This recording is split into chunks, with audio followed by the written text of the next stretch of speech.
ในปัจจุบันข้าพเจ้าจะบอกท่านเกี่ยวกับวิธีการลงทะเบียนใน1เคมได้อย่างง่ายดายและไวจากอุปกรณ์ใดหนึ่งเพื่อให้ได้รับผลกำไรใหญ่โดยการพนันกีฬา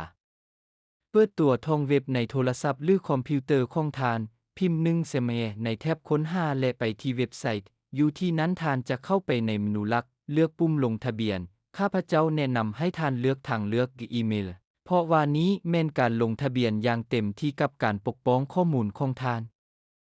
ในที่นี้ท่านเลือกประเทศสกุลเงินภาคพื้นใส่ที่อยู่อีเมลของท่านชื่อนามสกุลและเบอร์โทรศัพท์สำหรับการปกป้องสร้างรหัสผ่านที่เข้มแข็งและใส่รหัสโปรโมชั่นย้อนซึ่งให้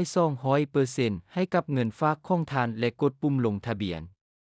ค่อยจะออกรหัสโปรโมชั่นให้กับเจ้าในคำเห็นข้างลุ่มนี้วิดีโอหลังจากนั้นตื้มเงินใส่บัญชีของท่านด้วยวิธีที่ง่ายและได้รับ200%ในเงินฝากครั้งทำอิฐของท่าน